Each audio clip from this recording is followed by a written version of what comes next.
ప్రార్థన చేసుకున్నాం.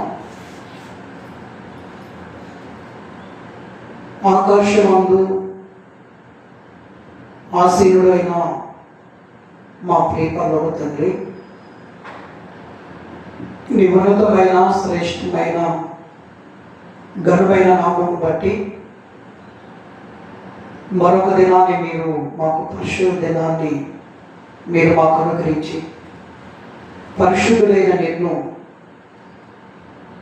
నువ్వు పంపిన యేసుక్రీస్తుని దేవుడని రక్షకుడని ఎరుగుటే నిత్య జీవమని తండ్రి, క్రీస్తును గూర్చినటువంటి సంపూర్ణమైన అవగాహన కలిగి తండ్రి, క్రీస్తు యొక్క ఔన్నత్యాన్ని గొప్పతనాన్ని ప్రకటించడానికి నీ ఆత్మ అభిషేకము, నీ ఆత్మ సహాయమును, నీ ఆత్మ బలమును, సమయోచితమైన జ్ఞానమును, సమయోచితమైన ఆలోచనలను మాకు అనుగ్రహించి నీ దీనదాసుడిగా తండ్రి నీ ఆత్మ అభిషేకముతో బలముతో నన్ను వాడుకోమని నీ వాక్యాన్ని బోధిస్తుండగా దేవోక్తులుగా బోధించగలిగే సామర్థ్యము, శక్తిని మాకు అనుగ్రహించండి.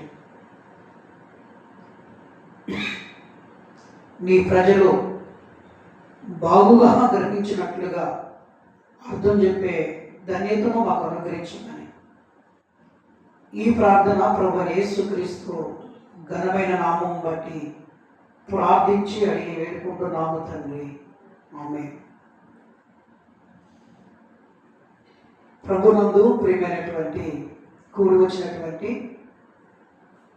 దేవుని ప్రజలైనటువంటి మీ అందరికీ మన దేవుడును, మన ప్రభువును, మన రక్షకుడు, మన విమోచకుడైన ప్రభు అయిన యేసుక్రీస్తు ఉన్నతమైన శ్రేష్టమైన ఘనమైన నామం బట్టి the church of the lord Jesus Christ Jaggepeta సంఘం తరఫున ప్రత్యేకమైనటువంటి వందనాలు తెలియజేస్తున్నాను. అందరికీ వందనాలు. ఈరోజు దేవుడు మనల్ని ప్రేమించి మంచి సహవాసాన్ని దేవుడు మనకు అనుగ్రహించి ఈ పరిశుద్ధమైనటువంటి సహవాసములో దేవుడు మనకు అప్పగించినటువంటి ఉన్నతమైన శ్రేష్టమైన పరిచర్యలో యేసుక్రీస్తు గొప్పవాడని, బైబిల్ గొప్పదని, క్రీస్తు యొక్క ఔన్నత్యాన్ని, క్రీస్తు యొక్క గొప్పతనాన్ని ఈ ప్రపంచానికి చాటి చెప్పడానికి దేవుడు తన దాసులైనటువంటి మనలను ఏర్పరచుకున్నాడు. యేసు ఎవరు? Who is Jesus? యేసు యొక్క గొప్పతనాన్ని, యేసు యొక్క నిత్యత్వాన్ని, యేసు యొక్క మహిమను, యేసు యొక్క అధికారాన్ని మనమే తెలియనటువంటి ప్రపంచానికి తెలియజేయడానికి దేవుని ప్రతినిధులుగా, దేవుని దాసులుగా దేవుడు మనలను పిలిచినది మొదలుకొని మరి ఈరోజు మనము ప్రపంచంలో కొందరిని చూడగలిగితే దేవుడు గొప్పవాడు అని చెప్పేవారి కంటే వారి యొక్క బోధలు గొప్పవని, వారి యొక్క సంస్థలు గొప్పవారని, వారే గొప్పవారని సమాజానికి వారి యొక్క గొప్పతనాన్ని, వారి యొక్క ఉన్నత స్థితిని చాటుకుంటూ దేవుని మహిమపరచవలసిన వారు, దేవుణ్ణి ఘనపరచవలసిన వారు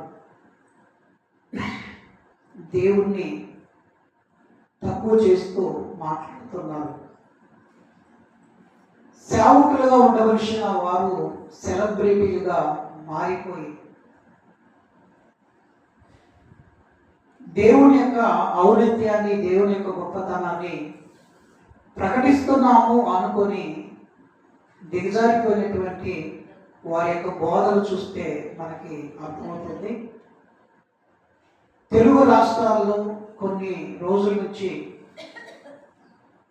క్రీస్తు దేవుడు కాదని, క్రీస్తు నిత్యుడు కాదని, క్రీస్తు పరలోకములో పుట్టినవాడని, ఆయన చిన్న దేవుడని, ఆయన సమానుడు కాదనే బోధలు మనకి ఈరోజు ప్రపంచంలో మనకి వినపడుతున్నాయి.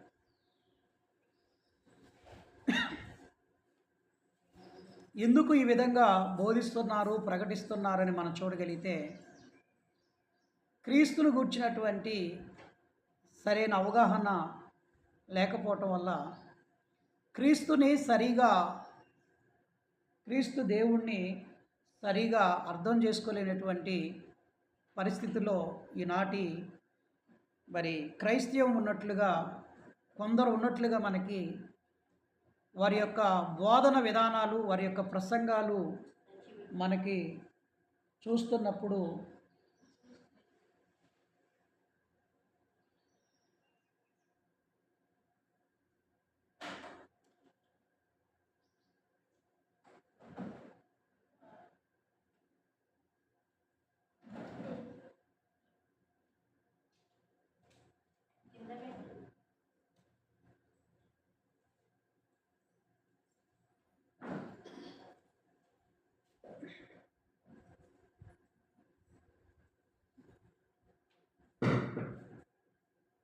వినపడుతున్నాయి.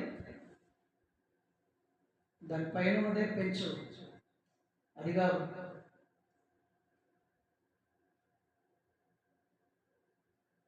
అదే దానిపైన ఉంది.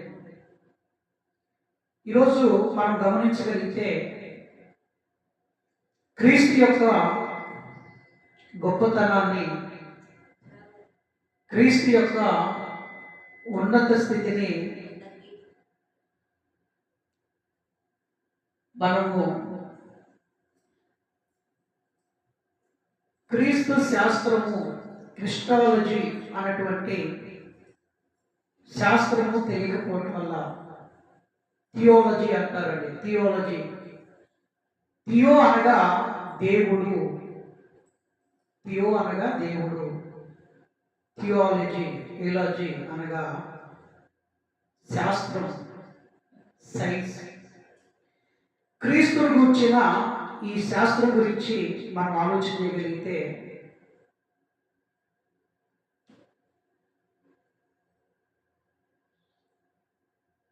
యేసు ఎవరు, యేసు ఎవరు అనే ప్రశ్న ఈరోజు క్రైస్తవ సమాజంలో వేయవలసిన అవసరం వచ్చిందండి. యేసు ఎవరు?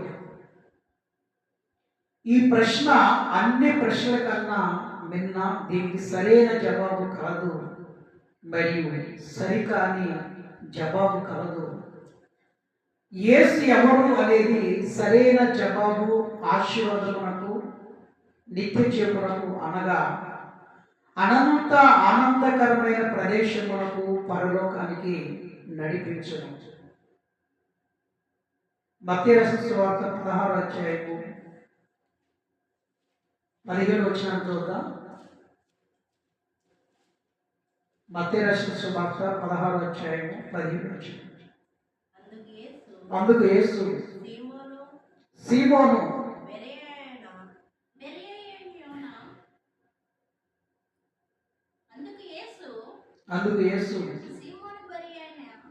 సీమోను తర్వాత చదువు,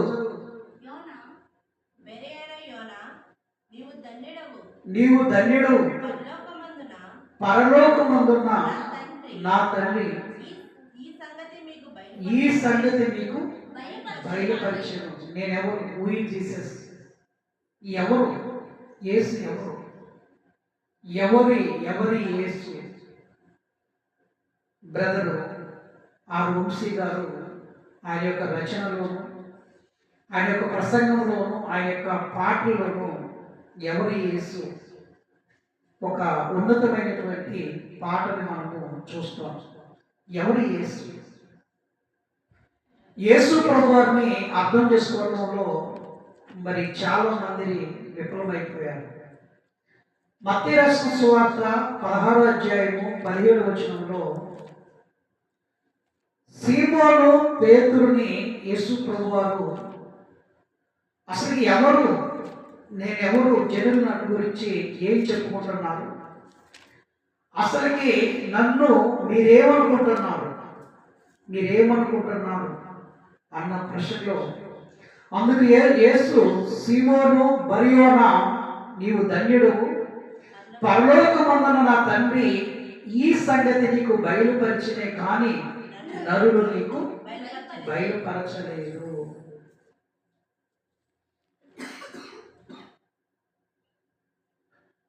13వ వచనం నుంచి మనం చదవగలిగితే సందర్భం అనేది మనకు అర్థమవుతుందండి. 13వ వచనం,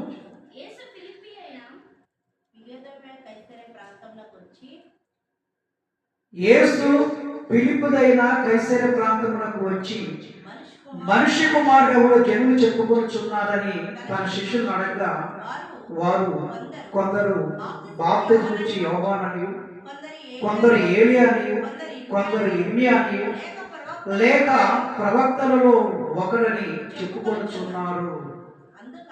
యేసు గురించి ఏం చెప్పుకుంటున్నారంటే, హూ ఈజ్ జీసస్? యేసు ఎవరు?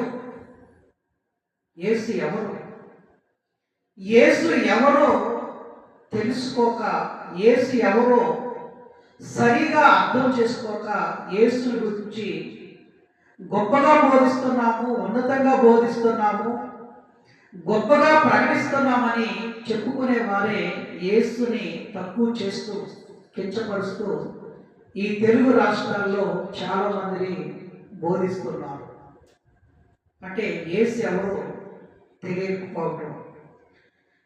జనులు ఏం చెప్పుకుంటున్నారు? యేసు ప్రభువారు ఒక నాయకుడిగా, ఒక బోధకుడిగా, ఒక కాపరిగా, ఒక గురువుగా, ఆయన ఒక దేవుడిగా, ఆయన ఒక రక్షకుడుగా, ఆయన గురించి జనులు ఏం చెప్పుకుంటున్నారు? కొందరేమో బాప్తిస్మం ఇచ్చే యోహాను అంటున్నారు, కొందరేమో ఏలి అంటున్నారు, కొందరు ఇర్మియా అని లేక ప్రవక్తలలో ఒకడు అని చెప్పుకొనుచున్నారు. మన ముస్లిం సహోదరులు యేసు ప్రభువారు ఎవరు అని అడిగితే వారు ఏం చెబుతారంటే, యేసు ఎవరు అని అడిగితే వారు ఏం చెబుతారంటే, ప్రవక్తల కంటే గొప్పవాడు, దేవదూతల కంటే గొప్పవాడు, బైబిల్ ఉన్నటువంటి భక్తులందరికంటే గొప్పవాడు అంటారే తప్ప యేసు దేవుడని వారు ఒప్పుకోరు. మీరైతే నేను ఎవడని నన్ను వెంబడిస్తున్నటువంటి నా శిష్యులైన మీరు మీతో నిత్యము ఉంటూ మిమ్మల్ని ఏర్పరచుకున్నాను, నేను పిలుచుకున్నాను, నాతో ఉంటున్నారు, నేను చేస్తున్న అద్భుతాలు, సూచక్రియలు, మహత్కార్యాలు చూస్తున్నారు, ఇవన్నీ చూస్తున్న మీరు, నాతో ఉన్న మీరైతే 15వ వచనంలో అందుకు ఆయన, మీరైతే నేను ఎవడని చెప్పుకొనుచున్నారని వారిని అడిగెను. అందుకు సీమోను పేతురు, నీవు సజీవుడకు దేవుని కుమారుడు అయిన క్రీస్తు అనియు. క్రీస్తు అనగా అభిషిక్తుడు.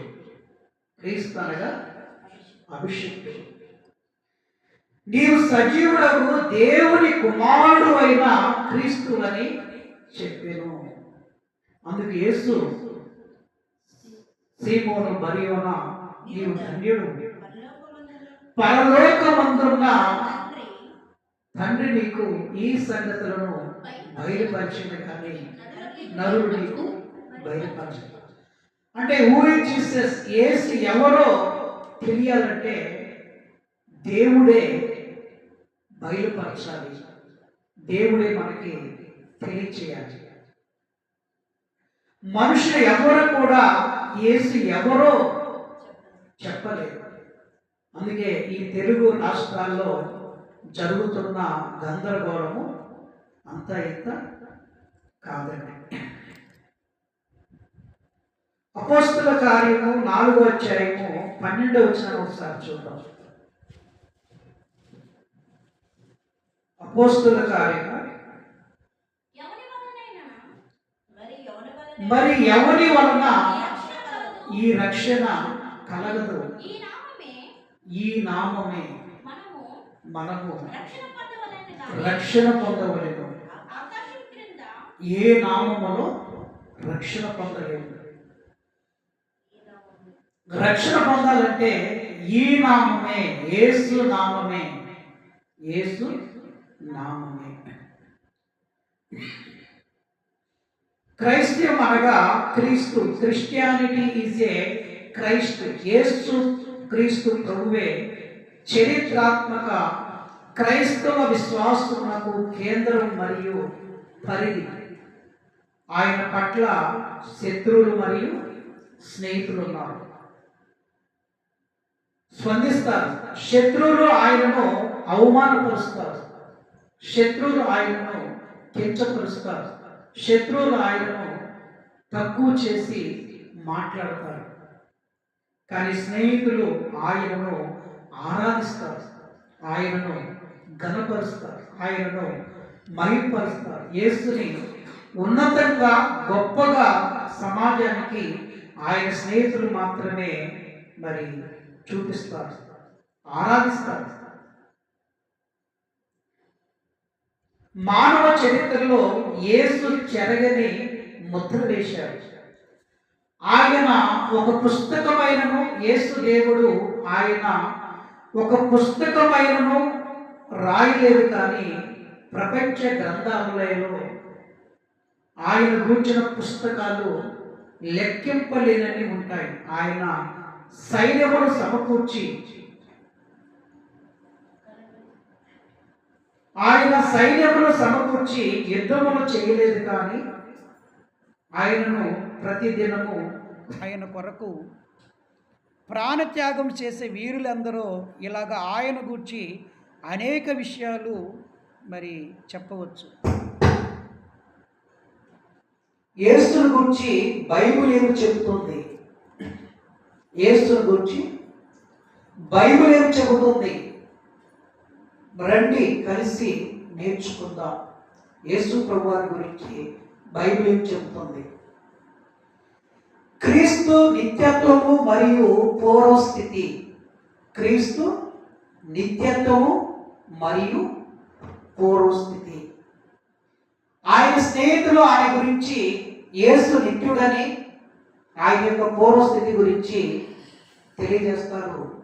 ఆయన శత్రువులు ఆయనను మరి యేసు నిత్యుడు కాదు, మధ్యలో పుట్టినవాడు. క్రీస్తు నిత్యత్వం మరియు పూర్వస్థితి ఇది ఒక క్రిస్టాలజీ. క్రీస్తు శాస్త్రంలో మనము క్రీస్తు గురించి మనము తెలుసుకుంటాం. కానీ ఈరోజు చాలా మంది వారి యొక్క తప్పుడు బోధలను, వారి యొక్క తప్పుడు ప్రసంగాలను కప్పిపుచ్చుకోవడానికి బైబిల్ మనకుండగా శాస్త్రాలు మనకెందుకు, శాస్త్రాలతో మనకి పనేంటి, శాస్త్రాలతో పనేంటి? కానీ వారు మరి ప్రారంభించినటువంటి యూనివర్సిటీలో మనం చూస్తున్నప్పుడు మరి DBTH అని, BBTH అని, MBTH అని, diploma in Bible theology, bachelor of Bible theology, master of Bible theology అని థియాలజీ అనేటువంటి వారు బైబిల్లో ఉన్నటువంటి కొన్ని పాఠాలను తీసుకొని మరి థియాలజీ మేము బోధిస్తున్నాము, ఒక యూనివర్సిటీని పెట్టుకొని మరి థియాలజీ బోధిస్తూ డిగ్రీలు ఇస్తూ PhDలు ఇస్తూ మరి ఈ విధంగా వారు చాలా కాలం నుంచి మరి శాస్త్రాలను బోధించలేదా? థియాలజీ అని ఎందుకు పేరు పెట్టుకున్నారు? ఇప్పుడు ఏమన్నారంటే బైబిల్ ఉండగా థియాలజీతో మనకి పనేంటి? క్రీస్తు నిత్యత్వం గురించి ఈరోజు మనం గమనించగలిగితే ఆడలేక మరి సామెత ఉంటుందండి. ఆడలేక వాయించలేక మరి డోలు సరిగా లేదన్నటువంటి వీరి పరిస్థితులను బట్టి మరి వీళ్ళు మనం చూస్తున్నప్పుడు మరి పరిస్థితులను బట్టి ఓసర వెళ్ళిగా రంగులు మార్చుకుంటూ సమాజంలో గొప్పవారుగా మనకు కనపడుతున్నారు. అసలు క్రీస్తు నిత్యత్వం మరియు పూర్వస్థితి గురించి మనం చూడగలిగితే the eternality and preexistence of Christ అంటారు. అంటే క్రీస్తు యొక్క నిత్యత్వం మరియు పూర్వస్థితి, the eternality and pure existence of Christ. అంటే యేసుక్రీస్తు పూర్వస్థితి లేదా అనగా క్రీస్తు బెత్లెహేములో జన్మించక పూర్వమే ఉనికిలో ఉండేవాడు అని అర్థం అండి. ఎక్కడండి? 2000 సంవత్సరాల క్రితము థియోక్రీస్తు, యేసుక్రీస్తు మనిషి కుమారుడుగా దేవుని కుమారుడుగా ఆయన జన్మించక పూర్వమే యేసుక్రీస్తు పూర్వస్థితి అనగా క్రీస్తు బెత్లెహేములో జన్మించక పూర్వమే ఉనికిలో ఉండేవాడని అర్థము. యేసుక్రీస్తు నిత్యత్వం అనగా క్రీస్తు అన్ని కాలాల్లో క్రీస్తు లేనటువంటి కాలం అంటూ లేదు. భూత వర్తమాన భవిష్యత్తు కాలాల్లో ఉనికి కలిగి ఉన్నాడని అర్థం అండి. ఎప్పుడండి? కాలాన్ని కలిగించింది యేసు ప్రభువారే. కలిగి ఉన్నదేది ఆయన లేకుండా కలగలేదు. కాలము అతిథుడు, కాలము కంటే ముందున్నవాడు, కాలాన్ని కలిగించిన వాడు మన ప్రభు అయిన యేసుక్రీస్తు ప్రభువారు. కానీ 4వ శతాబ్దంలో ఏరియస్ అనే ఒక అబద్ధ బోధకుడు, దుర్బోధకుడు యేసుక్రీస్తు గురించి మాట్లాడుతూ ఆయన లేని కాలం ఉండేది,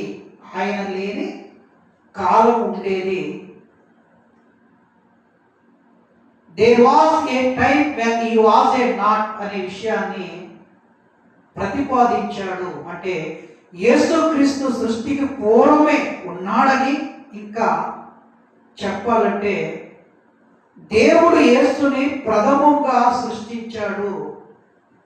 ఏరియస్ చెప్పిన సిద్ధాంతము ఈరోజు కూడా మరి కొంతమంది ఏరియనిజాన్ని వెంబడిస్తూ ఏరియను బోధించినటువంటి అబద్ధ బోధని, అసత్య బోధని, క్రీస్తు యొక్క నిత్యత్వాన్ని, దైవత్వాన్ని తక్కువ చేస్తూ మాట్లాడుతూ మరి యేసు ప్రభువారు ప్రథమగా సృష్టించాడని, దేవుడు యేసుని ప్రథమగా సృష్టించాడని మాట్లాడుతూ వారు చెబుతున్న మాటలు ఏంటంటే సామెతల గ్రంథము 8వ అధ్యాయము వారు ఈ యొక్క అధ్యాయాన్ని తప్పుగా అర్థం చేసుకొని ఆ రోజు మొదలుకొని ఈ రోజు వరకు వారికి ఉన్నటువంటి directors, deputy directors, joint directors, వారికి ఏదో ఉన్న మరి ప్రిన్సిపల్స్, కోఆర్డినేటర్స్ ఎంతమంది అయితే శిష్యులుగా ఉన్నారో వారందరూ ఆ రోజు మొదలుకొని ఈ రోజు వరకు కూడా ఇదే బోధని వారు బోధిస్తున్నారు. సామెతల గ్రంథం 8వ అధ్యాయము 22వ వచనం ఒకసారి చూడండి. పూర్వకాలమందు తన సృష్టి ఆరంభమున తన కార్యములలో ప్రథమమైన దానిగా యెహోవా నన్ను కలుగజేసెను. 24వ వచనంలో ప్రవాహ జలములు లేనప్పుడు, నేలతో నిండిన ఓటలు లేనప్పుడు నేను పుట్టి తిని. ఇక్కడ మాట్లాడుతుంది జ్ఞానము. ఈ జ్ఞానము మాట్లాడుతున్నప్పుడు ఈ జ్ఞానమును కాదని ఆయనే యేసు ప్రభువారని ఏరియస్ 4వ శతాబ్దంలో ఏ సిద్ధాంతాన్ని అయితే ప్రతిపాదించాడో అదే సిద్ధాంతాన్ని భుజాల మీద ఎత్తుకొని ఇప్పటికీ మోస్తూ ఎంతో మందిని యేసు ప్రభువారు నిత్యుడు మరి ఆయన యొక్క పూర్వస్థితి, the eternality and free existence of Christ బోధిస్తున్నప్పటికి కూడా ఈరోజు మనం చూడగలిగితే మరి ఆయన తన బెత్లెహేములో జన్మించక ముందే ఉండేవాడని, కానీ దేవుని వలె నిత్యుడు కాదు అని ఏలియాస్ చెప్పాడండి. మరి ఈరోజు తెలుగు రాష్ట్రాల్లో మరి చాలా వరకు బైబిల్ బోధిస్తున్నామని, బైబిల్ని గొప్పగా బోధిస్తున్నామని, క్రీస్తుని గొప్పగా ప్రకటిస్తున్నామని, మేము ప్రకటించినట్లుగా క్రీస్తుని గొప్పగా ప్రకటించలేదు. క్రీస్తుని అన్నప్పుడు ప్రపంచంలో ఉన్న బోధకులందరూ మౌనంగా ఉన్నప్పటికీ క్రీస్తు పక్షాన మేమే నిలబడ్డాము అని చెప్పుకునే వారు క్రీస్తు యొక్క ఔన్నత్యాన్ని, గొప్పతనాన్ని మరి నిత్యుడు కాదు అని మరి ఇదే బోధ నేటి దినాల్లో యెహోవా సాక్షులు కొనసాగిస్తున్నారు. అదే బోధను కొన్ని డినామినేషన్స్ కొనసాగిస్తున్నాయి. దాంట్లో ఎక్కువగా క్రీస్తు నిత్యత్వం గురించి, క్రీస్తు దైవత్వం గురించి మాట్లాడుతున్నప్పుడు మరి BOE వారు మరి ఆయనను తక్కువ చేస్తూ క్రీస్తు దేవుడు కాదని, 4వ శతాబ్దంలో ఏరియన్ ఏ సిద్ధాంతాన్ని ప్రతిపాదించాడో అబద్ధ బోధకుడుగా బోధించాడు. అదే బోధనలు ఎత్తుకొని ఇప్పటికీ తమ తప్పుని, తమ బోధన విధానాన్ని మార్చుకోకుండా ఎవరు బైబిల్ దగ్గర పరిపూర్ణ కాదు, ఎవరు బైబిల్ దగ్గర గొప్పవారు కాదు, కానీ నిరంతరం మన శిష్యులుగా నేర్చుకుంటున్నప్పుడు క్రీస్తుని గురించి, బైబిల్ గురించి, దేవుడి గురించి అనేకమైన విషయాలను దేవుడు మనకు, ఆయన భయభక్తులు కలిగి ఉన్నప్పుడు దేవుడు మనకు నేర్పిస్తాడు. అందుకే మన యేసుక్రీస్తు పూర్వస్థితి మాత్రమే కాక ఆయన నిత్యత్వం గురించి కూడా ఇక్కడ మనం నేర్చుకోవాలి. ఆయన పూర్వస్థితి కాక ఆయన నిత్యత్వం. యేసుక్రీస్తు నిత్యత్వం రుజువు చేస్తే, యేసుక్రీస్తు యొక్క నిత్యత్వము రుజువు చేస్తే ఆయన దైవత్వము కూడా రుజువు చేసినట్లే.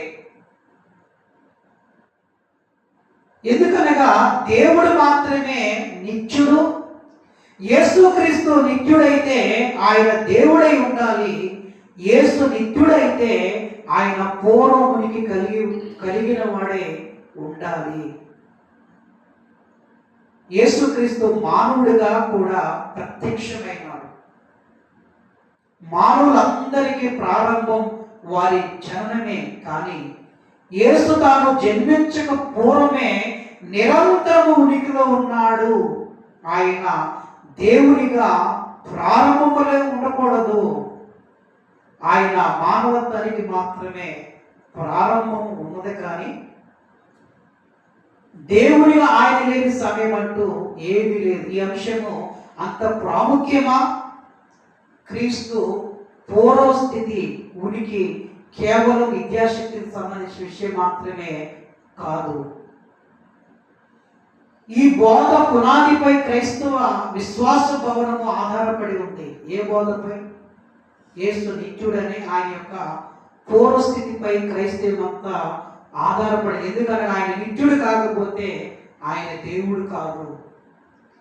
దేవుడు కాకపోతే ఆయన సృష్టికర్త కాదు. ఆయన సృష్టికర్త కాకపోతే ఆయన విమోచకుడు కాదు. ఆయన నిత్యుడు కాకపోతే విమోచకుడిగా ఉండలేదు. అందుకే ఈ అంశం చాలా ప్రాముఖ్యమైనది. దీనితోనే మనము క్రీస్తు శాస్త్రము ప్రారంభిస్తాం.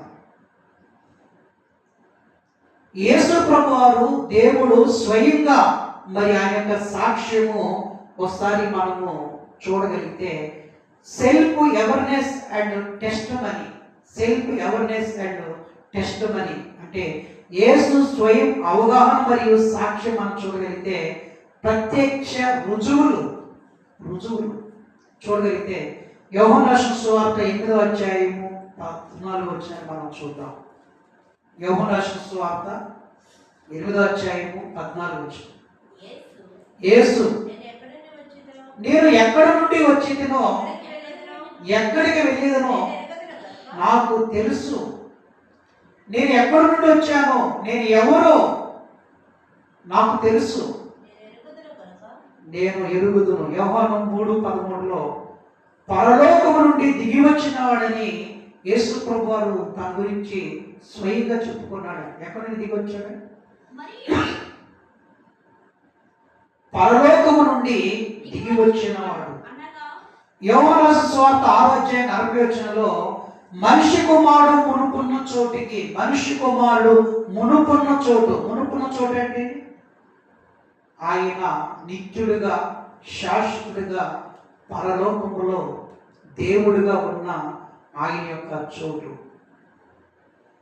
యోహాను 17వ అధ్యాయము 5వ వచనంలో యేసుప్రభువును ప్రార్థన చేస్తూ, తండ్రి లోకం పుట్టక మునుపు ఏ మహిమ అయితే నీ వద్ద నాకు ఉందో ఆ మహిమతో లోకము పుట్టక మునిపే. సృష్టి పుట్టిన తర్వాత యేసుప్రభువు పుట్టాడు అంటే ఆయన సృష్టికర్త కాదు. లోకము పుట్టక మునిపే.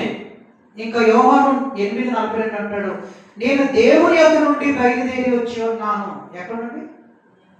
నేను దేవుని యొద్ద నుండి, పరలోకము నుండి నేను మానవునిగా దిగి వచ్చాను. ఇంకేమంటాడంటే యోహాను 5:58లో నేను అబ్రాహాము పుట్టక మునిపే, నేను ఎల్లప్పుడూ ఉనికిలో ఉన్నాను. అంతేకాక ఉన్నాను అనే మాటకు మరి దేవుడు మోషే గారికి ప్రత్యక్షమై ద ఏంజెల్ ఆఫ్ గాడ్గా యెహోవాగా ప్రత్యక్షమైన యేసు ప్రభు వారు ఏమంటాడంటే మరి నిర్గమకాండము 3వ అధ్యాయం 14వ వచనంలో మరి దేవుడి గురించి మనం చూడగలిగితే నిర్గమకాండం 3వ అధ్యాయము నేను ఉన్నవాడు అనే మాట యేసు చెప్పి తాను యెహోవాతో సమానుడిగా చేసుకున్నాడు. తండ్రి అయిన దేవుడు ఎవరు? ఉన్నవాడు. మరి యేసుక్రీస్తు ఎవరు? ఉన్నవాడు. మరి పరిశుద్ధాత్ముడు ఉన్నవాడు. ఇది చెప్తే ఇంకా సహించుకోలేరండి. యేసు దేవుడని చెబితే, యేసు నిత్యుడని చెబితే, యేసు సమానుడని చెబితే ఒప్పుకొని కొంతమంది బోధకులు, కొంతమంది క్రైస్తవ విశ్వాసులు మరి పరిశుద్ధాత్ముడు కూడా ఉన్నవాడంటే మరి అంటే తాను యెహోవాతో సమానుడు, నిత్యుడు కాబట్టి తెలియజేసాం. యోహాను 8:59లో ప్రజల స్పందన దీన్ని ధృవీకరిస్తుంది. 59 చూడండి. యోహాను 8:59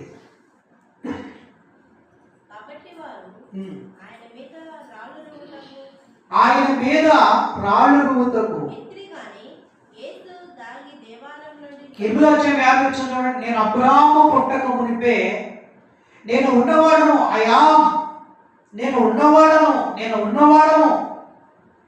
నేను లేనటువంటి కాలము లేదు. నేను నిత్యుడను, నేను శాశ్వతుడను, నేను దేవుడను, నేను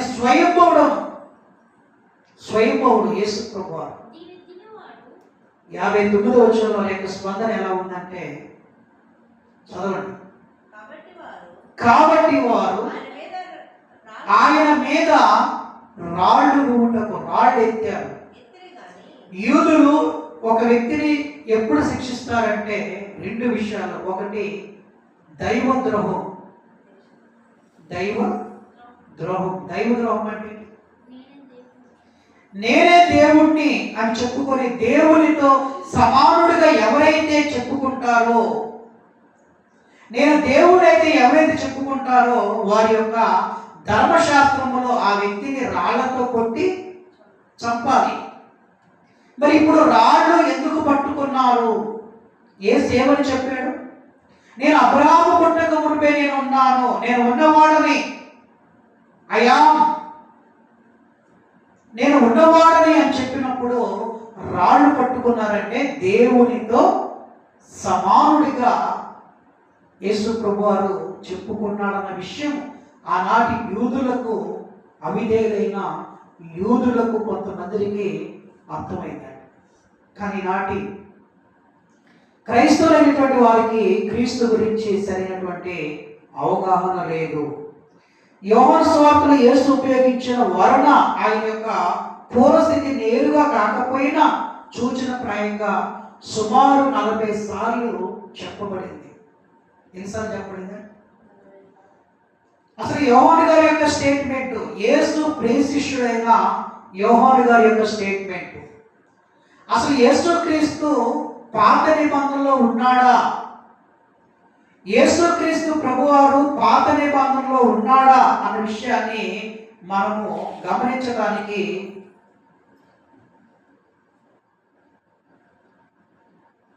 ఇక్కడ మనం గమనించగలిగితే పాత నిబంధన గ్రంథంలో యేసు ప్రభువారు మనకు కనపడ్డాడు.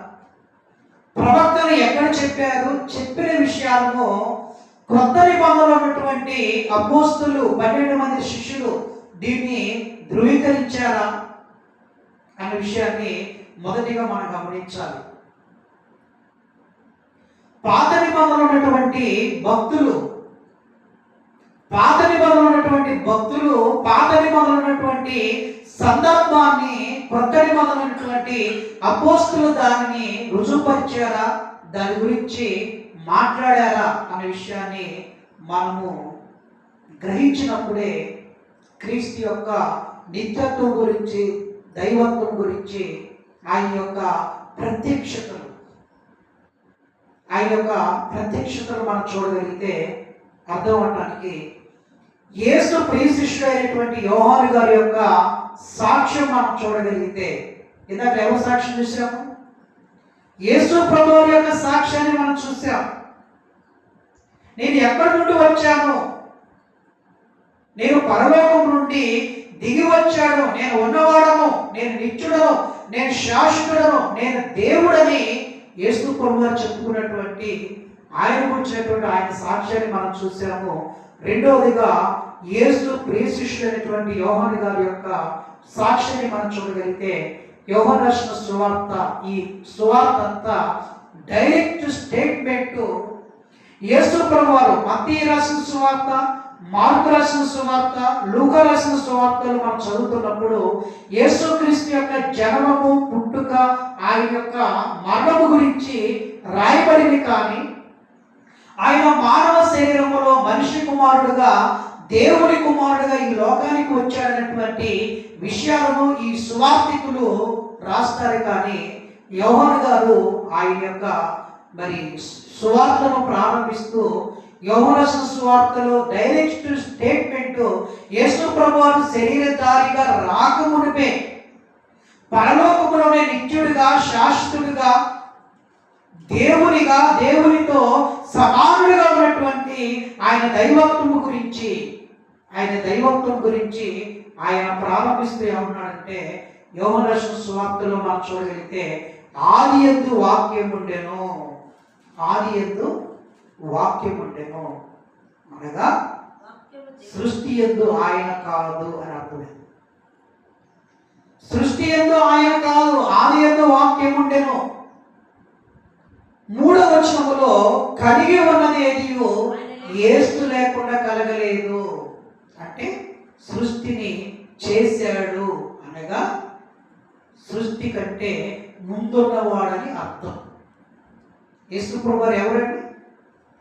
సృష్టిలో పుట్టినవాడు కాదు, ఆయన పుట్టినవాడైతే ఆయనకు పుట్టుకట్టు ఉందంటే ఆయన సృష్టికర్త కాడు. కానీ ఇక్కడ మనం చూడగలిగితే ఆయన సృష్టి కంటే ముందున్నవాడని అర్థం.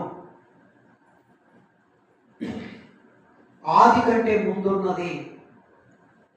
ఆది అనే పదము గ్రీక్ లో ఇన్ ఆర్కైయో మనం వెళ్ళటానికి సాధ్యపడని భూతకాల నిత్యత్వాన్ని సూచిస్తుందండి. ఉండెను అనగా గ్రీక్ పదములో నిరంతరం ఉండెను. ఆది అనే పదము గ్రీక్ లో ఎన్ ఆర్కైయో మనం వెళ్ళటానికి సాధ్యము కాని భూతకాల నిత్యత్వం సూచిస్తుంది. ఉండెను. యోహాను రాసిన సువార్త 1:1 అనే పదం గ్రీక్ లో నిరంతరం ఉనికి కలిగి ఉండెను అని అర్థం. అనగా వాక్యమైన యేసు లేని కాలము లేదు, ఆయన నిత్యుడు. యేసు లోక ఆరంభం కంటే ముందు నిరంతరము జీవించెను. ఇక మనము యోహాను రాసిన మొదటి పత్రిక 1వ అధ్యాయము 1-2 వచనాలు మనం చూద్దామండి.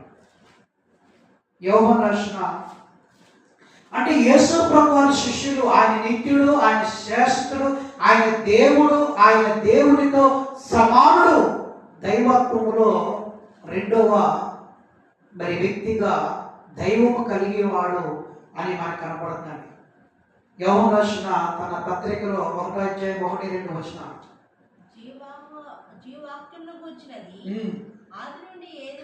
ఆది నుండి ఏది ఉండెనో ఆదిలో ఏది ఉందో, ఆది కంటే ముందున్నవాడు, సృష్టి కంటే ముందున్నవాడు, సృష్టిని చేసినవాడు, సృష్టికర్త, సృష్టిని కలిగించిన వాడు, నిత్యుడు, శాశ్వతుడు, దేవుడితో సమానుడు.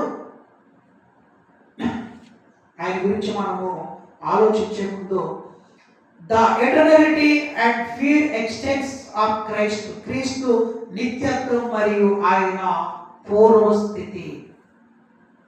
ప్రకటన గ్రంథం 1:8 చూడండి. ప్రకటన గ్రంథం 1:8 యోహాను గారు సృష్టించిన సాక్ష్యం ఏంటో మనం చదివితే, ఆదియు అల్ఫా ఒమేగా నేనే, వర్తమాన భూత భవిష్యత్తు కాలంలో ఉన్నవాడు. వర్తమాన భూత భవిష్యత్తు కాలం, present tense, past tense, future tense. కాలాలను కలిగించిన వాడు, కాలము లేనప్పుడే ఉన్నవాడు. అల్ఫా ఒమేగా, వర్తమాన భూత భవిష్యత్తు కాలంలో ఉన్నవాడు యోహాను. మరి యేసు ప్రియ శిష్యుని యోహాను గారి యొక్క సాక్ష్యాన్ని మనము విన్నాం. బాప్తిజం ఇచ్చే యోహాను గారి యొక్క సాక్ష్యాన్ని అపోస్తలులు, యేసు ప్రభువారు నిత్యుడు, శాశ్వతుడు, ఆయన ఆది కంటే ముందున్నవాడు, ఆయన సృష్టికర్త, ఆయన సృష్టిని చేసిన వాడు, ఆయన కాలాన్ని సృష్టించిన వాడు, కాలాన్ని నడిపించేవాడని వారు ఇస్తున్నటువంటి సాక్ష్యాన్ని మనం చూడగలిగితే, బాప్తిజం ఇచ్చే గారి యోహాను యొక్క సాక్ష్యాన్ని మనం చూద్దాం. యోహాను రాసిన సువార్త 1:15. యోహాను యేసుక్రీస్తు గురించి సాక్ష్యం ఇచ్చుచు, నా వెనక వచ్చేవాడు నాకంటే ప్రముఖుడు, ఆయన నాకంటే ముందున్నవాడు,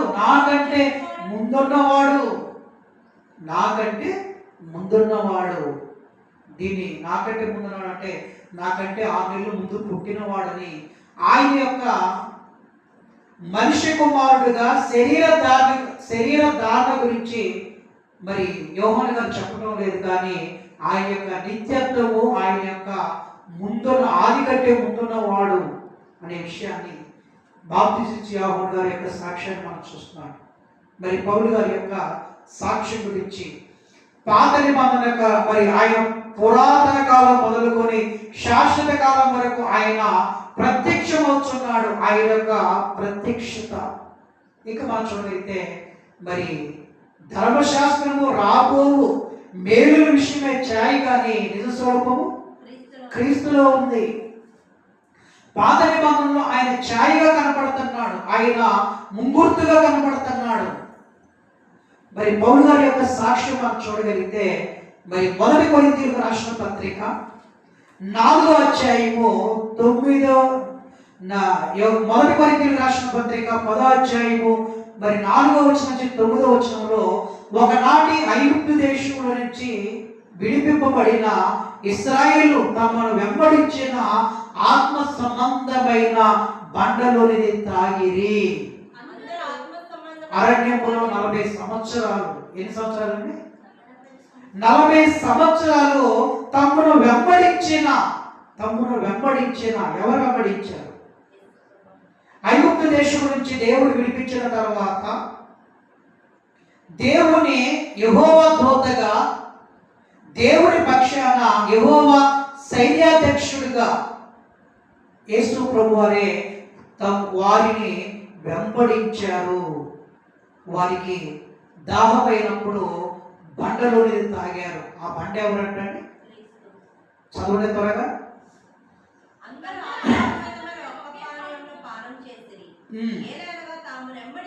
తాము వెంబడించిన ఆత్మ సంబంధమైన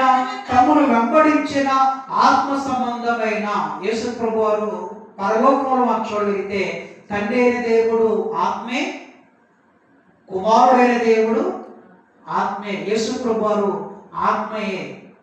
పరిశుద్ధాత్మ దేవుడు కూడా, ఆయనకున్న పేరు ఏంటండి? పరిశుద్ధాత్మ. ఆత్మ.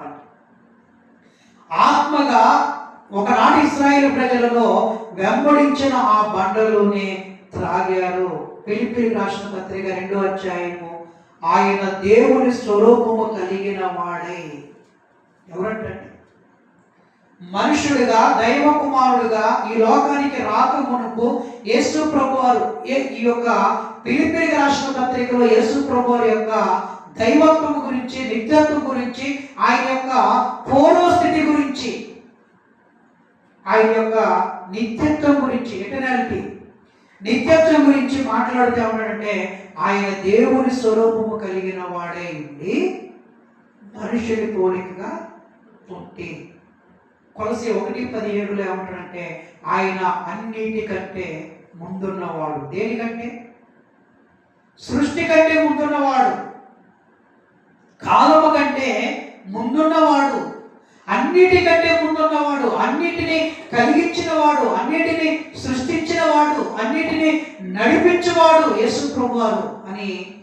మరి ఇంకా మనం చూడగలిగితే 1 కొరింథీ 8వ అధ్యాయం 6వ వచనంలో పౌలు గారు ఏమని మరి సాక్ష్యం ఇస్తున్నారంటే ఆయన పాత నిబంధనలో ఎవరో కాదు, ఆయన ప్రభు అయిన యేసుక్రీస్తు ప్రభువారు, ద ఏంజెల్ ఆఫ్ గాడ్, యెహోవా దూతగా ఆత్మగా వారిని వెంబడించిన ఆయన.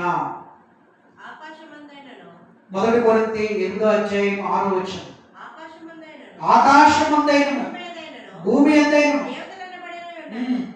మనకు ఒక్కడే దేవుడై ఉన్నాడు, ఆయన తండ్రి.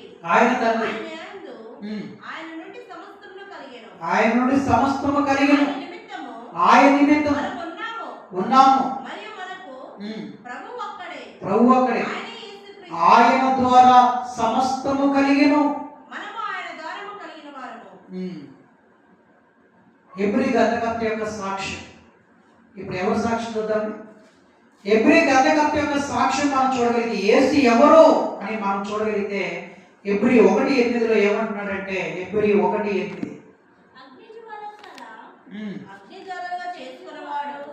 అని తన దూతల గురించి చెప్పుచున్నాడు గాని, సాక్ష్యం చెప్తున్నాడు కానీ తన కుమారుని గురించి అయితే దేవా ఈ సింహాసనము నిరంతరము నిలుచును. హెబ్రీ గ్రంథకర్త యేసుక్రీస్తుని ఏమన్నాడండి? దేవా, ఏమన్నాడు? దేవా నీ సింహాసనము నిరంతరము నిలుచు. నువ్వు దేవుడు, నువ్వు ప్రభు, నువ్వు నిత్యుడవు, నువ్వు శాశ్వతవు, నువ్వు సృష్టికర్తవి. సృష్టి కంటే ముందున్నవాడు, సృష్టిని చేసినవాడు, సృష్టిలోనికి వచ్చినవాడు కాదు. పుట్టినవాడు అంటే అర్థం ఏంటి? సృష్టిలోనికి వచ్చినవాడు అని అర్థం. అది తప్పు. సృష్టిలోనికి వచ్చినవాడు కాదు, కానీ సృష్టిని చేసినవాడు. ఆయన ఎవరు? యెషయా గారి యొక్క సాక్ష్యం మనం చూడగలిగితే, యెషయా యొక్క సాక్ష్యం మనం చూడగలిగితే, అసలు యేసు ఎవరు మనం చూడగలిగితే, మరి పాత నిబంధనలో ఉన్నటువంటి భక్తులు వారు చూసినటువంటి దర్శనాలు, వారు ఎవరిని చూశారు అని క్రొత్త నిబంధన మనకి బయలుపరుస్తుందో కొన్ని విషయాలు మనం చూడగలిగితే, మరి యెషయా గ్రంథము ఆయన ఎవరు అని మనం చూడగలిగితే, యెషయా గ్రంథాన్ని మనం చూస్తున్నప్పుడు 6వ అధ్యాయము 6వ వచనం ఒకసారి చూడండి. అప్పుడు ఆ శరాపులలో ఒకడు తాను బలిపీఠం మీద నుండి కాలుతూ మొదటి అధ్యాయం నుంచి మనం కొన్ని వచనాలు చూడగలిగితే, మృతి నదిన సంవత్సరమందు ప్రభు ఆసీనుడై ఉండట నేను చూసి తిని, ఆయన చొక్కా అంచులు నేను ప్రభు ఆసీనుడై ఉండట. యెషయా గారు ఎవరు చూస్తున్నాడు? యెషయా గారు ఎవరు చూస్తున్నాడు? అత్యున్నతమైన సింహాసనమందు ఆసీనుడైన వారిని చూసి తిని, రాజైన ఉజ్జయ మృతి పొందిన సంవత్సరం అత్యున్నత సింహాసనమందు ప్రభు ఆసీనుడై ఉండగా నేను చూసి తిని, నేను చూసి తిని. ఎవరు చూశారు? ఎవరు చూశారు? ఇది యెషయా గ్రంథం 7వ అధ్యాయము 14వ వచనంలో మనం చూడగలిగితే, యెషయా 7:14,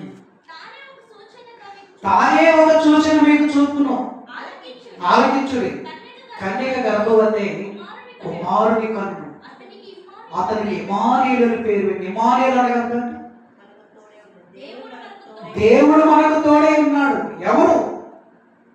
యేసుక్రీస్తు గురించినటువంటి ప్రవచనాలు యెషయా గ్రంథం అంతా మనం చూడగలిగితే ఇమానుయేలు గురించినటువంటి ప్రవచనాలు మనకు కనబడుతున్నాయి. 6వ అధ్యాయంలో యెషయా గారు చూసింది ఎవరు? 7వ అధ్యాయంలో ఎవరి గురించి మాట్లాడుతుంది? ఇమానుయేలు అనగా దేవుడు మనకు తోడని అర్థం. ఇంకా మనం చూడగలిగితే ఇది యెషయా గ్రంథం 8వ అధ్యాయము 8వ వచనం. 8:8 మనం చూద్దాం. అవి యూదా దేశంలోనికి వచ్చి అవి యూదా దేశంలోకి వచ్చి ప్రవహించును, అవి కుతికలను లోతగును. ఇమానుయేలు పక్షి తన రెక్కలను విప్పినట్టు వలె దాని రెక్కల వ్యాపకము నీ దేశ వైశాలమంతటా వ్యాపించును. ఇమానుయేలు. ఇమానుయేలు మన యెషయా గ్రంథము 7వ అధ్యాయం 14వ వచనం చూస్తుంది, కానీ యెషయా గ్రంథం 8వ అధ్యాయం 8వ వచనం మనం చూడగలిగితే ఇమానుయేలు అనగా దేవుడు మనకు తోడు. ఇమానుయేలు ఎవరు? ఈ ఇమానుయేలు ఎవరు అని మనం చూడగలిగితే యెషయా గారు ఎంత చక్కగా ఆయన గురించి మాట్లాడుతూ యెషయా గ్రంథము 9వ అధ్యాయం 6వ వచనంలో మనం చూడగలిగితే ఏలైనగా మనకు శిశువు పుట్టెను, మనకు కుమారుడు అనుగ్రహింపబడెను, ఆయన భుజం మీద రాజ్యభారం ఉండెను. ఆశ్చర్యకరుడు. ఆయన ఎవరు? ఆశ్చర్యకరుడు. ఆశ్చర్యకరుడు, ఆలోచనకర్త, బలవంతుడైన దేవుడు. దేవుడు ఆయన. ఎవరాయన? దేవుడు. యెషయా గారి యొక్క సాక్ష్యం అండి. నిత్యుడగు తండ్రి, నిత్యుడగు తండ్రి, నిత్యుడగు తండ్రి, సమాధానకర్త అధిపతి పేరు పెట్టబడును. అత్యున్నతమైన సింహాసనమందు ఆసీనుడైన వాడిని చూసి తిని యెషయా గారు ఎవరు చూశారు? కొత్త నిబంధన దీన్ని బలపరుస్తుందా? కొంతమంది ఈ మధ్య ఉన్నారంటే అసలు పాత నిబంధన వచనాలకి కొత్త నిబంధన వచనాలకి తేడా మీకు తెలియదు, మేము చెబుతామో గొప్పగా అంటున్నారు, కానీ ఏం చెబుతారో మనము చూద్దామండి. అసలు పాత నిబంధనలో ఉన్న వచనాలు కొత్త నిబంధనలో వచనాలను అపార్థం మీరు చేసుకుంటున్నారు. పాత నిబంధన అనేది మీకు సరిగా అర్థం అవటం లేదు, అర్థం అవ్వలేదు, మీరు సరిగా అర్థం చేసుకోవటం లేదు అని చెబుతున్నటువంటి సందర్భాలు మనం చూస్తున్నామండి. మరి మన బైబిల్ గ్రంథంలో మనం చూడగలిగితే అసలు యెషయా గారు ఎవరు చూశారు? ఎవరు చూశారు?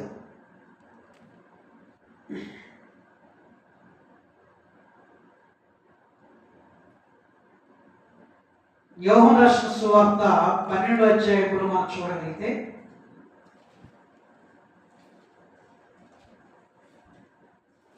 యెషయా గారు ఎవరి గురించి చెబుతున్నాడు మనం చూడగలిగితే యోహాను రాసిన సువార్త 12వ అధ్యాయము మరి 38వ వచనం. ప్రభువా మా వర్తమానము నమ్మినవాడెవడు?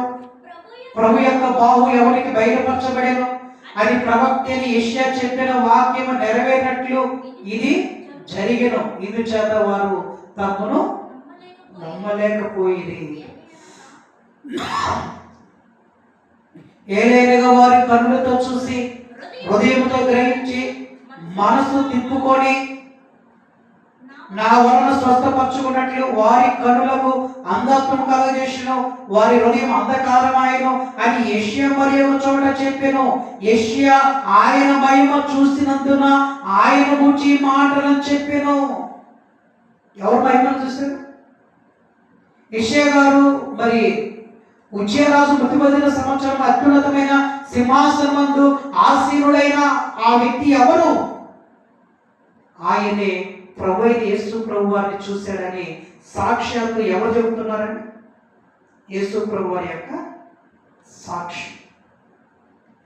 ఇంకా మేఘా గారి యొక్క సాక్ష్యం మనం చూసుకొని ముగించుకుందాం. మేఘా గ్రంథము 5వ అధ్యాయము 2వ వచనం అండి. యేసు స్వయమాగాను మరియు సాక్ష్యం ప్రత్యక్షత రుజువులు మనం చూస్తున్నాం, సాక్ష్యాలు మనం చూస్తున్నాం. పురాతన కాలం మొదలుకొని శాశ్వత కాలం వరకు ఆయన ప్రత్యక్షమవుతున్నాడు. ఆయన పుట్టిన ప్రదేశం కంటే అది ప్రాముఖ్యము. క్రీస్తు నిత్య స్వభావం గురించి మీక పునరుద్ఘాటి మాట ఇచ్చాడు. మీకా గారు గలమెత్తి ఆయన గురించి చెప్పాడు. పురాతన కాలం యెహోవా నిత్య స్వభావముకి వాడబడింది. పురాతన కాలం అంటే యెహోవా నిత్య స్వభావముకు వాడబడింది. శాశ్వత కాలము, కొలవలేని కాలములో దినములు. పై రెండు పాదాలు కలిపితే ఎబ్రీ భాషలో సామర్థ్యము, అనంత కాలము, బహుకాలం అనేది ఇక్కడ మనకి కనపడుతుంది. అంటే ప్రకారము క్రీస్తు నిత్యుడు, ఎల్లప్పుడూ ఉండేవాడు, ప్రారంభం లేనివాడని అర్థం అండి. ఈరోజు మనం జాగ్రత్తగా మనం చూడగలిగితే మరి క్రీస్తు తన శరీర ధారణకు ముందు జరిగించిన కార్యాలు, యేసు తన శరీర దానిగా ఈ లోకానికి రాకమునిపే మరి ఆయన జరిగించినటువంటి కార్యక్రమాల గురించి మనము చూద్దాం. ఇప్పుడు మనం ఈరోజు ఏమి నేర్చుకున్నామండి? క్రిస్టాలజీ క్రీస్తు శాస్త్రంలో, క్రీస్తు శాస్త్రంలో క్రీస్తు నిత్యత్వం మరియు పూర్వస్థితి, the eternity and pure existence of Christ. అంటే క్రీస్తు నిత్యత్వం మరియు పూర్వస్థితి, దైవత్వము. అంటే యేసుక్రీస్తు పూర్వస్థితి లేదా ఉనికి అనగా క్రీస్తు బెత్లెహేములో జన్మించక పూర్వం ఉనికిలో ఉండేవాడని అర్థం. యేసుక్రీస్తు నిత్యత్వం అనగా క్రీస్తు అన్ని కాలాల్లో, భూత, వర్తమాన, భవిష్యత్తు కాలాల్లో ఉనికిలో కలిగి ఉన్నాడని అర్థము. ఈ రెండు అంశాలు పదాలుగా వాడబడ్డాయి. కానీ 4వ శతాబ్దంలో ఏరియస్ అనే దుర్బోధకుడు యేసుక్రీస్తుని తప్పు గురించి మాట్లాడుతూ ఆయన లేని కాలం అంటూ ఒకటి ఉంది, యేసు సృష్టికి పూర్వమే ఉన్నాడని, ఇంకా చెప్పాలంటే దేవుడు యేసుని ప్రథమైన వాడిగా సృష్టించాడు. ఆయన బెత్లెహేములో జన్మించక ముందే ఉండేవాడు, కానీ దేవుడు వలె నిత్యుడు కాదు. ఇది నేటి దినాల్లో మనము కొంతమంది బోధలు చూస్తున్నాం. మన ఆంధ్ర, తెలుగు రాష్ట్రాలు ఎక్కువగా మనం చూడగలిగితే బైబిల్ ఓపెన్ యూనివర్సిటీ ఇండియా వారు ఈ విషయాలని డైరెక్టర్ మొదలుకొని జాయింట్ డైరెక్టర్ వరకు, అడిషనల్ డైరెక్టర్ మొదలుకొని వీళ్ళు మరి పేర్లైతే పెట్టుకున్నారో, గొప్పవారుగా కనబడుతున్నారో, ఇదే సిద్ధాంతాన్ని మరి యేసుక్రీస్తు దేవుడు కాదు, ఆయన లేనట్టు కాలం ఒకటి ఉంది, ఆయన సృష్టిని చేసిన వాడు, సృష్టిలో పుట్టినవాడంటే సృష్టిని చేసిన వాడు కాదు, మధ్యలో వచ్చినవాడు, ఆయన దేవునితో సమానుడు కాదు, ఆయన కుమారుడు, ఆయన చిన్న దేవుడు అనేటువంటి బోధనలు మనకి వినపడుతున్నాయి. అంటే ఇక్కడ మనం చూడగలిగితే, అందుకే మన యేసుక్రీస్తు పూర్వస్థితి మాత్రమే కాక ఆయన నిత్యత్వము గురించి ఇక్కడ మనము నేర్చుకున్నాం. యేసుక్రీస్తు నిత్యత్వాన్ని రుజువు చేస్తే ఆయన దైవత్వం కూడా రుజువైనట్లే. ఎందుకనగా దేవుడు మాత్రమే నిత్యుడు. యేసుక్రీస్తు నిత్యుడైతే ఆయన దేవుడై ఉండాలి. యేసు నిత్యుడైతే ఆయన పూర్వ ఉనికిలో మరి కలిగిన వాడి ఉండాలి. యేసుక్రీస్తు మానవుడిగా ప్రత్యక్షమైన వాడు, మానవులందరికీ ప్రారంభం వారి జన్మే. కానీ యేసు తాను జన్మించక పూర్వమే నిరంతరం ఉనికిలో ఉన్నాడు. ఆయనకు దేవుడిగా ప్రారంభం ఉండకూడదు, ఆయన మానవత్వానికి మాత్రమే ప్రారంభం. ఆయన జన్మలో ఉండే దేవుడు అనలేని సమయం అంటూ ఏది లేదు. అంటే ఈరోజు మనం చూడగలిగితే ఈ బోధ పునాదిపై క్రైస్తవ విశ్వాసము మరి ఆధారపడి, ఎందుకని ఆయన నిత్యుడు కాకపోతే దేవుడు కాదు, దేవుడు కాకపోతే ఆయన సృష్టికర్త కాదు, విమోచనగా ఉండలేదు. అందుచేత ఈ అంశం చాలా ప్రాముఖ్యమైనది. దీనితోనే మనము క్రీస్తు శాస్త్రాన్ని ప్రారంభిస్తున్నాం. ఆయన మానవుడు, ఆయన దేవుడి కుమారుడు. మనం కూడా ఎవరు? దేవుడి కుమారులమే. మనం యేసుక్రీస్తు వారు ఎవరు? సమానులైనటువంటి బోధన కనపడుతుంది. కానీ యేసు ప్రభు వారు మానవ శరీర ఆకారంలో వచ్చినప్పుడు ఆయనలో ఉన్న ఒక ప్రత్యేకత వేరు, మనకున్నటువంటి ప్రత్యేకత వేరు. ఆయన మనను సమానంగా పోలుస్తున్నారండి. బోధన విధానం తెలియక ఆయన దేవుడి కుమారుడే, మనం దేవుడి కుమారుడే. మరి యేసు ప్రభు వారు పాపము చేయలేదు, మనం ఏం చేస్తున్నాము? మనం పాపం చేస్తున్నాం. ఆయన ప్రత్యేకమైన వాడు, ఆయన గొప్పవాడు అని చెప్పవలసిన వారే ఆయన యొక్క గొప్పతనాన్ని దిగదారుస్తూ తెలుగు రాష్ట్రాల్లో ఈ బోధన వల్ల అనేకులను భ్రష్టులుగా పట్టిస్తూ ఆయన అచ్చిన దేవుడని, ఆయన కుమారుడని, ఆయన నీచుడు కాదని, ఆయన శాశ్వతుడు కాదని, ఆయన సృష్టికర్త కాదని బోధిస్తున్నటువంటి మరి అది సంఘమే కాదు. నువ్వు ఏ సంఘంలో ఉన్నావు? క్రీస్తు సంఘంలో ఉన్నావు. ఆయన స్వరక్తం ఇచ్చి సంపాదించిన సంఘము క్రీస్తు సంఘం. క్రీస్తు సంఘం, సంఘానికి శిరస్సు ఆయనే. ఆయన మరి యేసుక్రీస్తు దేవుడు కాదంటే నీకు రక్షణ లేదు. అది సంఘమే కాదు. కాబట్టి ఆ బోధన వినటం వల్ల, అలాంటి సంఘాలకు వెళ్ళటం వల్ల నిత్య నరకానికి పాత్రులుగా ఉంటారు. కాబట్టి ఇందాక చెప్పేది కదండి, ఆయన శత్రువులు ఆయన గురించి తక్కువ చేసి మాట్లాడతారు, తక్కువగా మాట్లాడతారు. ఆయన స్నేహితులను ఆయన గురించి గొప్పగా మాట్లాడతారు. ఆయన ఔన్నత్యం, ఆయన నిత్యుడని, ఆయన శాశ్వతుడని, ఆయన సృష్టికర్తని, సర్వాన్ని సృష్టించిన వాడని, ఆది కంటే ముందున్న వాడని, భూత వర్తమాన భవిష్యత్తు కాలంలో ఉండువాడని, ఆయన సర్వాధికారి అయిన దేవుడని, సర్వ సృష్టికర్తని, సమస్తాన్ని సృష్టించి సమస్త సృష్టిని నడిపిస్తున్నాడని ఆ ఔన్నత్యాన్ని మనం చెబుతూ ఇంకా క్రీస్తు గురించి అనేకమైన విషయాలు నేర్చుకుందాం. మరి ఎవరి మాటలు అపార్థం చేసుకోకుండా ఈ యొక్క దేవుని మాటలుగా, దేవుడు నన్ను ప్రేమించి నన్ను సరిచేయటానికి ఆ తప్పుడు బోధలో నుంచి, అబద్ధ బోధలో నుంచి దేవుడు నన్ను తీసుకొని రావడానికి ఈ రోజు నాతో మాట్లాడారనే విషయాన్ని అనేకులు గ్రహించి ఆ నిత్య జీవానికి పాత్రలు అవ్వాలని, ఇంకా అనేక విషయాలు నేర్చుకొని క్రీస్తు యొక్క ఔన్నత్యాన్ని, గొప్పతనాన్ని మరి బోధించే వారిగా ఉంటారని మరి ఆశిస్తూ దేవుడు తన మాటలను దీవించి ఆశీర్వదించిన గాక. ఆమేన్.